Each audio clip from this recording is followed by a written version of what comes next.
afternoon, everyone, and thank you for joining us for another episode of Thrive. I'm very happy today to have a franchisee, a Home Helpers franchisee, that has been in the system um, for quite some time and really been a part of our success for a long time. It's very rare. I've been here now. This year will be my 10th year, and my name, by the way, is Nick Way. I'm the director of brand marketing. Should put that out there. But I've been here going on 10 years this year, and it's not often that I get to speak with someone that's been here longer than I have. So very happy to have Kristin Worthington with us. And I'll go ahead and turn it over. And Kristin, thank you again for joining us today. Please share with me where's the location of your franchise and how long have you been a Home Helpers franchisee? Okay, thanks, Nick. As you said, I'm Kristin Worthington, and I have been a Home Helpers owner since 2007. And the business is in Cincinnati, Ohio, and includes Northern Kentucky. So our territory is, if you look at Cincinnati on the map and you see the highway loop that goes around it, we have over the years grown into that entire area and a little bit outside of it. So yeah, 2007. And so it's 17 years this past April. Does not seem that long. But yeah, we're in Cincinnati. My brother George and I are business partners, and we have been partners this entire time, and we still love what we do every day. So Well, that's a really neat thing because, as I've talked with different folks, some people have started the business themselves. They've done it with spouses, they've done it with business partners, mhm. and this is a really cool thing. You've done this with your brother, as you said. So Yes. please share with us, looking back, circa prior to owning the business, what kind of, where were you at, and what kind of got the conversations going with your brother about starting a business with him? Okay, sure. So prior to coming to Home Helpers, I was in the pharmaceutical industry. So since the time I had other roles right after I graduated from college, but then from my mid 20s through early 30s, I was a pharmaceutical rep, and I had great jobs. I started with SmithKline Beecham, which was one of the best pharmaceutical training experiences in terms of learning how to sell and learning the science behind some of the pharma products. And then they morphed into GlaxoSmithKline, which at the time was the largest pharmaceutical company in the world. And then I went on to work for Procter and Gamble Pharma. Procter and Gamble was made their entree into the pharmaceutical industry back in late 90s, early 2000s, and it was really fascinating because they're known for research and development, but the pharmaceutical industry is a whole different beast. So that was kind of where my role was. And while I recognized during all of those years, I was very fortunate. I mean, it was a great job. It was a great experience. It was fun. There was at the time, a lot of people in that industry. It's gotten a little smaller since, believe it or not, and a lot of people that were young and in the same stage of life. And it was lots of fun meetings all over the country with thousands of people and lots of great stuff. But there was something for me that wasn't terribly fulfilling about it. And part of that was the industry at the time. Spent a lot of time in the car, a lot of time sitting in doctors' waiting rooms, lots of time, waiting in line at Panera, picking up donuts and coffee to take to somebody. So while I really enjoyed the fact that if I did my job well as a pharmaceutical rep and I did a good job of educating a doctor about a product that might make someone on the other side, that might make their life better. And that was fulfilling. I just didn't get to do that enough. It didn't feel like. So now my brother, on the other hand, he was more in operations management for a company that supplied things to automotive companies, big like Toyota, for instance. And so he and I, probably from our mid to late 20s, we've always been very close. It's just the two of us, that we don't have any other brothers or sisters. And we talked on the phone a lot. I was moved around a few times. He moved around, and we would always, discuss sort of our underlying dissatisfaction with corporate America. While we kind of liked our jobs, And we thought that the companies that we worked for, we had this in common, that we felt fortunate, but at the same time felt like there has to be more. There has to be more to this thing that I do, with a large part of my time. And so we would discuss different jobs, different businesses that we could start. Now, my mom was a school teacher, but my dad was an independent insurance agent. So I don't think I really realized it growing up, but he was his own boss. It was his business. He and a partner owned the business, and we saw him go through, partnership difficulties and all kinds of different things. But I think that may have been where the entrepreneurial streak came from. So we both would discuss all these ideas of different businesses we could start. And I think getting closer to like 2005 and 6, we got really serious about it. Serious enough that I went to my boss at Procter and Gamble one day and I quit my job. And I didn't have a great plan. I decided I was going to go back and get my master's degree. I needed to break away from the pharmaceutical industry. It can be very comfortable, honestly. I felt like I was doing a pretty good job. I'd get awards here and there. I had a company car. Everything was kind of fine, but I wasn't feeling fulfilled by it. So I quit my job and I came upon an opportunity to go back and get my master's degree, my MBA, full time for 15 months. It was kind of like a accelerated executive full-time MBA. And I did that with the idea that when I finish this, I'm going to start my own business. And at this time, you didn't know what you were going to do yet. It wasn't that you had decided, right? No, I had no clue except that I wanted to start my own business and I needed to get out of my comfort zone. And certainly quitting your job is, not always the smartest thing, especially when you work for Procter and Gamble. People thought I was a little insane, but yeah, I that was my launching off point, if you will. And so towards the end of that MBA program, again, George and I are talking a lot about different businesses. But that was sort of how the whole thing got started, if you will.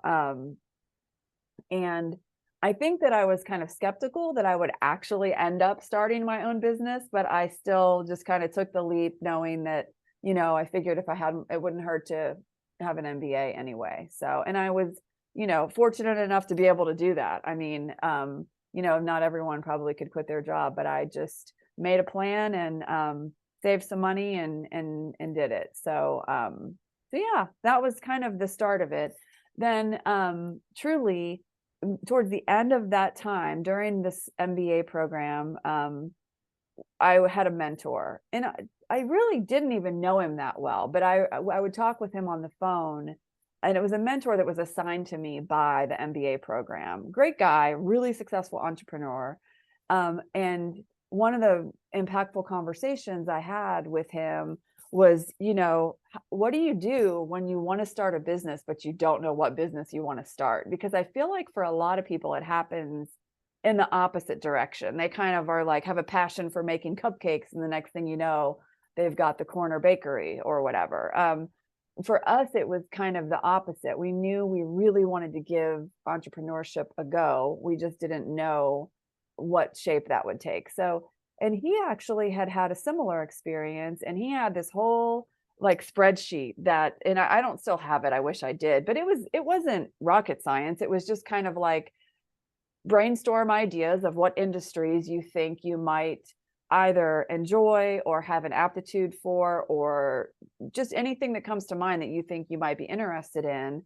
And then look at the basics of those industries. And one of the big things was, is the industry, what phase of life cycle is that industry in? Is it in its infancy? Is it at maturity? I remember George and I coming across, we started actually looking at businesses to buy, like through brokers. And one of them was sort of like a merchandising business. And as a pharmaceutical rep, I'm like, these people must really do well, because I always had a garage filled with pens and notepads and t-shirts and whatever. But that at that moment, that when we looked at it, that industry was truly at, on the downside of the heyday of the industry, if you will. And so when you applied those types of things to the home care industry, mean, 2007 was really early and we knew it, but we knew that the industry was truly in its infancy. And I mean, I think it's still a toddler, maybe a tween, I don't know. But there's still a lot left in this industry in term way before it gets to maturity. But anyway, that was one of the things that led us to this industry, and away from other possibilities. And actually it wasn't necessarily home care. It was just something to do with seniors, I think was what we kind of evaluated.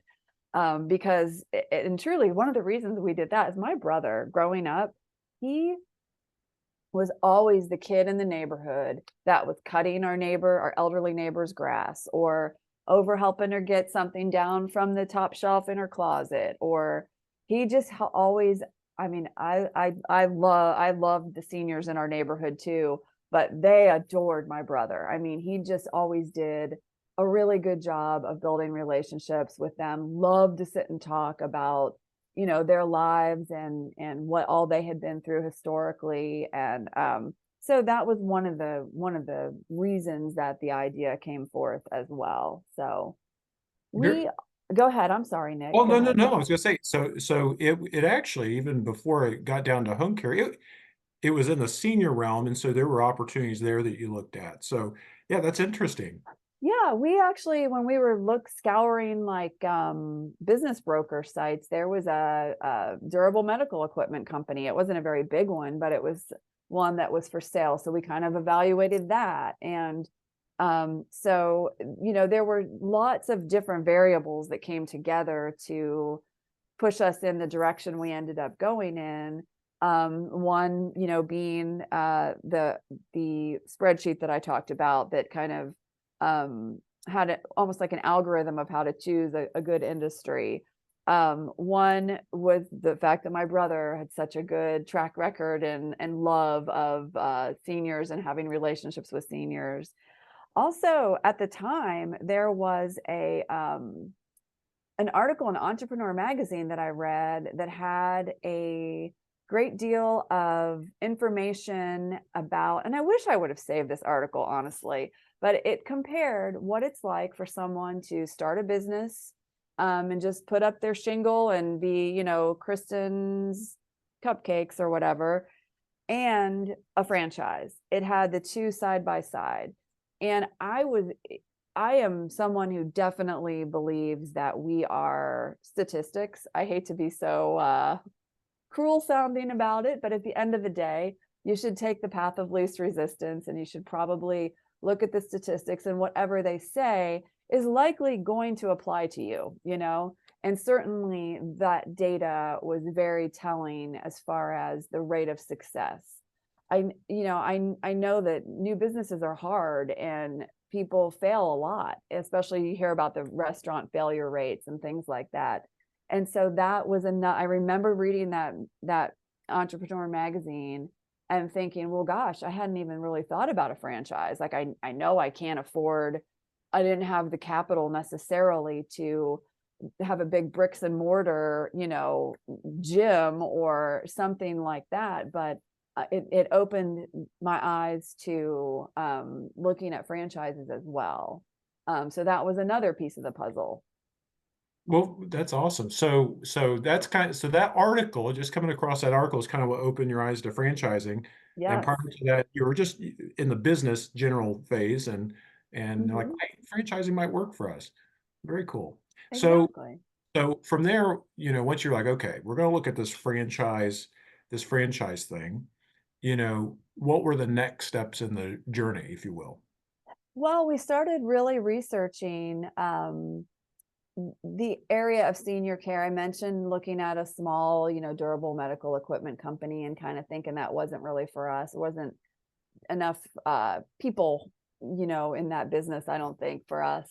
But it did seem like we came across the idea of home care, which hadn't really been something that I was that aware of prior to coming across it. And when we came across that idea of home care, we remembered a situation that we had had with our own mother and our grandmother when we were both in college back in the early 90s, where my grandmother was ill and my mom took care of her. And George and I weren't a lot of help because we were away at college. But we really watched our mom sacrifice her own health to take care of her mother, of our grandmother, and what a difficult time that was for her and our family, really, and how amazing it would have been to have some additional assistance, additional support. Now, that was at a time where I don't think it was as common to hire someone to come into your home. It felt very much like the choice was to keep someone at home and have family do a lot of the work, or go into a nursing home. And I think that my mom made a promise to my grandma that she would never do that, but it got to be too much. And that she ended up very, very late in the game. My grandma did spend a very short time in a nursing home because my mom literally physically hurt herself taking care of her.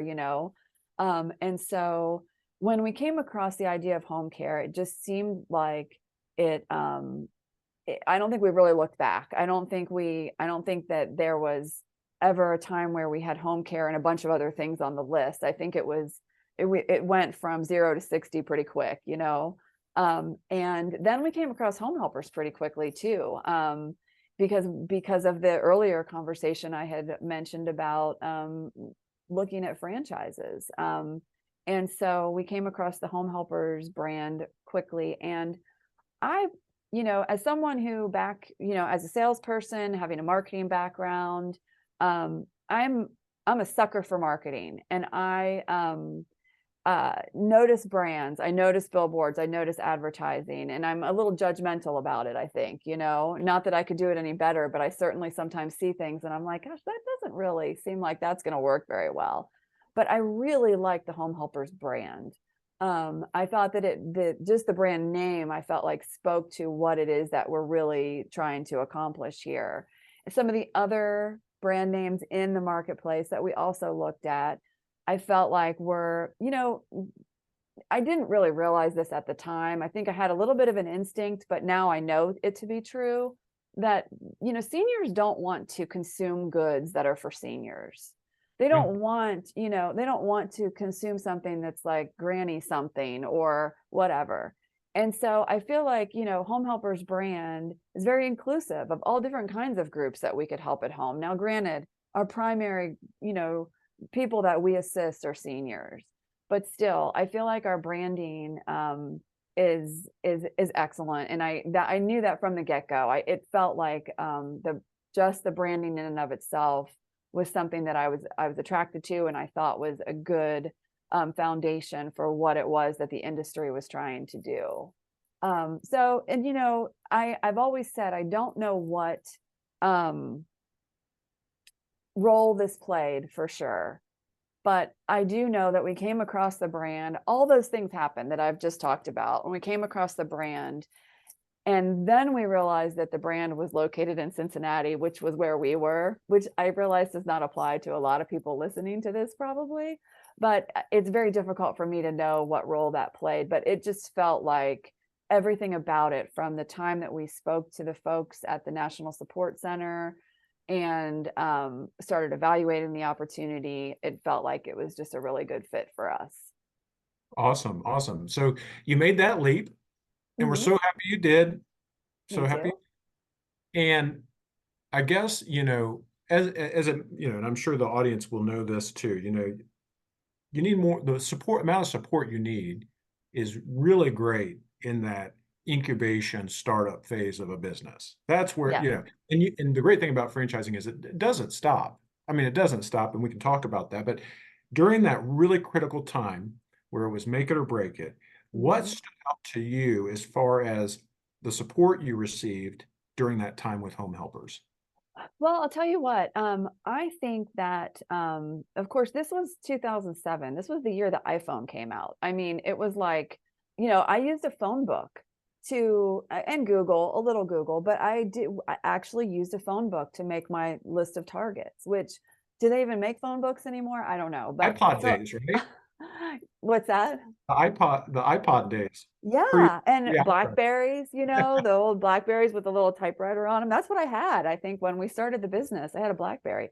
Um, so, a lot has changed since then, but I can say for sure that, having all of that branding done, having people to call and say, hey, what the heck? Is this how this is supposed to work? Or is this the way I'm supposed to do that? It's invaluable. I don't know how people do it without that type of support. But even better was that, there were that whole group of people that we went through training with that were all in the same boat at the same time that we could call. And I developed relationships with a lot of those folks. And it's funny because this year at conference, we were talking about this, and Tom in Philly and Ralph over there in the same area, they were in my training class. And I Wow. mean, so 17 years ago, we were in training together, and now we're all, at the national meeting. We've been through all this that we've been through, good and bad, and, the difficulty of being a business owner and the joy of being a business owner. And so those folks early on too, that we could call and say, hey, are you experiencing this? Is this the way you're handling this? What are you doing about workers' comp? Now, we had all of those resources right there at the National Support Center. And so it was twofold. It was both the people there and the people outside. And, there were certainly franchisees at the time that had been around for several years already that we could call as well, that were extremely helpful. So all of that together, I think, made a huge difference in those early days, because, it's hard. I don't care if it were easy to start a business, everybody would do it. And certainly not everybody does it. But it being a franchise, having the brand, having the support system, having the training, is a great launching pad for a great business. Well, and I just thought of a question based on that I have to ask you. What has been the best part of what Home Helpers has been able to help you with that you don't want to do or you didn't want to be involved with during that time? Well, I mean, I certainly didn't want to, back then especially, I did not want to develop a website myself. I didn't want to, I have no aptitude whatsoever for making logos or brochures or all the things that go along with the basics of having a business cards, letterhead, all that kind of stuff. But also just kind of like the guardrails of what is the right way and the wrong way to run a home care business. I mean, that is huge. Understanding that, these people have to be W-2 employees. If you don't do it that way, you're really asking for trouble and you're not protecting your customers. I don't know how long that would have taken me to figure out on my own. I don't think I would have, I think, and that's pretty basic. And so there are a lot of things that I think that I can't even articulate that were there helping us to get us started on the right path forward. Well, you certainly just made a great impact for your business and for the local the national just the national brand of Home Helpers. You've won many awards. I can't even list how many And awards. It's like there's Kristin Worthington again. And you've won many awards. And, I guess my question would be, because we do have someone, and I'm so thankful that you joined us today, that has been in the system for quite some time. You know, I think, the value doesn't stop at the front from talking to you and talking to others prior to our time together today. But where do you glean the greatest value of the franchise today as a seasoned franchisee? well, I'll tell you, it's hard for me to answer that question without mentioning something that maybe it's in the past, but it's still huge, and that is the support and the level of communication that happened during the pandemic. I mean, this was a very uh, affected business. I mean, everyone was affected, right? But we were working with seniors, we were working with vulnerable seniors, we were working with vulnerable seniors in nursing homes, assisted living facilities, and hospitals through that entire time. And so that is one of those times that I look back on and I just say, I don't know what I would have done were I not part of this network of successful businesses and had the National Support Center there looking out for us, and guiding us, to be honest. And had we were all in it together, you know. But that is just one really like glaring example. That kind of thing happens in much smaller ways all the time, whether it be legislation that's happening with the Department of Labor, or, you know, who knows. But I know this, that that the National Support Center, Emma in particular, extremely active in making sure that we're aware of legislation and that we're taking part in educating lawmakers about what's happening in our industry, and just about our industry, because people still don't really understand. As I alluded to earlier, we're not at critical mass here. We're not at a place where the home care industry has reached its, you know, maturity by any stretch of the imagination. I think it's going to play a huge role going forward in caring for seniors, way bigger than it has so far. And that is simply because people want to stay at home. They do better at home. And we can help them do that, and we can help them, and we can help save the healthcare industry and the healthcare part of our economy money, and give people a better quality of life. But back to the question about, you know, what kind of support, those are the big things that come to mind immediately, because as a small business owner, I think some of those things would just be fly right by me, because I'm focused on, you know, our customers and our employees, and not always able to track every single new change that comes down the pike, right? But aside from that, I mean, it looking for ways to innovate within the industry, looking for new channels of business. You know, there are people there at the National Support Center that are always doing those things. And while I would like to think that I'm doing it too, I'm probably not looking at it from the same perspective as someone who is their job to do that to some extent, you know. So those things are all really big. And I would be remiss if I didn't say again that the camaraderie and the friendships and the support that we give each other just as franchisees out here, people to call. I mean, there are people that I may only talk to them 3 or 4 times a year, but I know when something comes up, if I need, you know, a voice at the other end of the phone that's going to say, hey, yeah, I've been through that before, and this is what happened. That is just priceless. I mean, it really is. And it makes us all better at serving our customers, and taking care of our employees. And so there's a lot of things that are under the foundation of our business as franchisees that make it a lot better, and truly make it easier for us as business owners too. Appreciate that. You know, and for folks listening that, you know, you said it at the beginning, opening a business, you know, you got to take a leap. I think you used something along those lines. You got to go in, you know. Yep. What advice would you have for someone that, you know, is looking at opening a business, um, exploring, you know, home care, franchising, whatever? What would the biggest takeaway for somebody there to do, to look into, to take those next steps? I mean, I just think it really does come down to determination. So, you know, I think that there are people that go into new businesses and they think it's going to be easy. I mean, I definitely thought it was going to be easier than it was.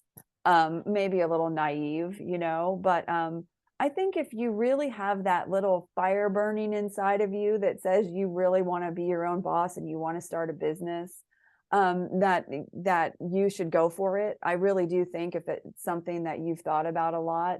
But I do think you just have to kind of like be ready to be really strong, and keep going no matter what happens. But certainly, you know, I think it is important to find the right business that fits your personality. Certainly in home care, there's a lot of people involved in our business. You have to be a little bit of a people person, and you have to have a lot of empathy, I think, because we're dealing with customers and employees that have big families and lots going on, and sometimes they're in one of the most difficult times of their life. And it is an honor to help people in those situations. And it's extremely fulfilling to be able to help people, but it's not for everybody, I'm sure. So, you just have to really make sure you choose the right business for you and your personality, and also be business. It's a business, I mean, as much as we'd like to make some decisions with our heart, and you have to be ready to run it like a business. And that isn't always easy either. So if I were giving advice to someone that is thinking about starting a business, I would encourage someone. I mean, it really is very fulfilling. And truly, to me, it's kind of the American dream, to be able to build something from basically the ground up and do it the way that you think is the best way to do it, and make mistakes along the way and have setbacks. And I mean, it really is extremely fulfilling and hard. But the end result is something that you can be really proud of. And so I would encourage anyone to do that. I just think that you can't go into it thinking it's going to be super easy, because you will, it's hard, but it's hard in a good way. Nothing really worthwhile is real easy, so I guess that would be, do you feel like that answers your question there, Nick? It absolutely, no, it absolutely does. So you Yeah. found at the beginning of the call, when I bring it back to that, you said I would needed something more. I needed the Mhm. fulfillment. And has this done that for you? Oh, definitely. Absolutely. I mean, I just think that kind of being able to chart your own course is what we were really looking for. And not be beholden. I mean, when I was 25, I was downsized. And those things happen to everybody, I think, in corporate America these days. And you could certainly chart your own course working for other people. So I don't mean it that way. But I do think that's what George and I both envisioned, is to do something that mattered, do something where felt like we were helping people and were actually helping people, and be able to chart our own course, and do it in a way that um, was reflective of who we are as people as well. And I think that that's what we've done. And I think we've got a lot more to do, but it's been 17 years, and I can't believe it's been 17 years. When I say that, I think, have I been doing anything for 17 years? I don't know, but we're grateful and very blessed, and we would do it all over again. Well, there you have it, folks. Kristin Worthington, owner of Home Helpers of Cincinnati, 17 years celebrating in April, you said? Yeah. Yes. Congratulations. So Thank awesome. you. Thank you. We appreciate your time today. I learned a ton, and I hope our audience members who are listening in, found a nugget here and there of your story that they can say, yeah, that's me. And so thank you, Kristin. I appreciate the time today for taking part Anytime. in Thrive, and look forward to talking again soon. Sounds good. Thanks, Nick. I appreciate it. No problem.